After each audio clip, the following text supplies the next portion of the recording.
প্রত্যেক বছরের মতন এবছরেও শ্রী শ্রী কালী শীতলা সমিতির উদ্যোক্তা সত্যজিৎ সিংহের দ্বারা মাতারানীর জাগরণ অনুষ্ঠান আয়োজন করা হয়েছে।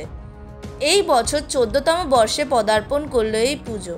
প্রত্যেক বছরের মতোই এই বছরও মা বিরাজ করছে সাজসজ্জা সহ। ভোগ আরতি ছিল মায়ের উপলক্ষে, এর পাশাপাশি ছিল এলাকাবাসীদের উপলক্ষে উপহার। মা বোনেদের জন্য শাড়ি, বাচ্চাদের জন্য উপহার, এছাড়াও ছিল স্কলারশিপ। 5 জন মেধাবী ছাত্রছাত্রীদের প্রতি বছরের মতো এই বছরেও সংস্থার তরফ থেকে স্কলারশিপ দেওয়া হয়। ভক্তদের উদ্দেশ্যে ছিল সংকীর্তন, নৃত্য ও ভান্ডারা। প্রায় 3 থেকে 4 হাজার ভক্তের আগমন হয় ভান্ডারাতে। এই অনুষ্ঠানের মঞ্চে উপস্থিত ছিলেন তৃণমূল কংগ্রেসের সম্পাদক শ্রী সঞ্জয় বক্সি ও প্রাক্তন বিধায়ক শ্রীমতী স্মিতা বক্সি সহ গুণী ব্যক্তিবর্গ। দর্শকের উপস্থিতি ও ভক্তদের আগমনে এই জাগরণটি সাফল্যতা পায়। সংস্থার নাম এবং আপনার নাম দিয়ে শুরু করব। আমার নাম সত্যজিৎ সিং, সংস্থার নাম আছে শ্রী শ্রী কালী শীতলা সমিতি। রায়াকাটাতে কালী মন্দির আছে, 300 বছর পুরনো, এখানেই এটা বানানো হয়েছে। আচ্ছা, এই মাতা জাগরণ কবে থেকে হচ্ছে এবং এটা 14 বছর হয়ে গেছে। আজকে নিয়ে 14 বছর হলো। আর এটা শুরু কবে থেকে হয়েছে? 14 বছর আগে দিকে। আর কিছু বিস্তারিত বলুন তাহলে। 14 বছর আগে 4-5 জন মিলিয়ে এই কার্যক্রমটা আরম্ভ করেছি আমিগুলো।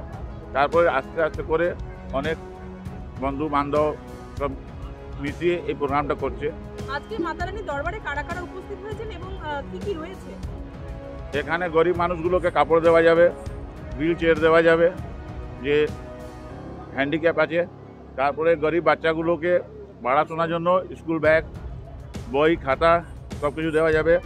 তারপরে স্কলারশিপ আছে এখানে। স্কলারশিপ আমরা একটা প্রত্যেক বছর 5টা ছেলের স্কুলের পুরো বছরে স্কুল ফিস এখান থেকে জমা করা যায়। এটা প্রত্যেক বছরই করা হয়? হ্যাঁ, প্রত্যেক বছরই হয়। কতদিন এই সংস্থার সাথে যুক্ত আছেন? সংস্থা 14 বছর আগে আরম্ভ হয়েছিল, তারপর 2-3 বছর পর থেকে আমরা মিন্টুদার সঙ্গে যোগ করেছি। তারপর আস্তে আস্তে আমাদের কার্যক্রম একটু বেশি বড় হচ্ছে। মায়ের আশীর্বাদ থেকে আছে আমাদের উপরে, এখন অবধি খুব ভালো বড় করে আমরা প্রোগ্রাম আয়োজন করতে পারছি। বাচ্চাদের পড়াশোনা জিনিস, লোকের খাবার ব্যঞ্জন হচ্ছে, সব আসছে খাচ্ছে ভালো করে, সব অ্যাক্ট্রেস সব আসছে, ডান্স প্রোগ্রাম হচ্ছে। আমরা যারা নিড আছে ওদেরকে আমরা হেল্প করি। যে বাচ্চারা স্কুল ফিস দিতে পারে না ওদেরকে আমরা স্কুল ফিস দেই, বছরে বছরে স্কলারশিপ দেয়, স্কুল ব্যাগ দেয়, পুরো স্টেশনারি কিট দেয়। তারপর আমরা হ্যান্ডিক্যাপকে হুইল চেয়ারও দেয়। তারপর খাওয়া দাওয়া আয়োজন আছে, ভালো খাওয়া দাওয়া আছে, পুরি সবজি সব আছে। প্রত্যেক বছর আসি আমরা, যতদিন বাঁচবো। যেরকম পুজোতে আমরা প্রত্যেক বছর আসবো।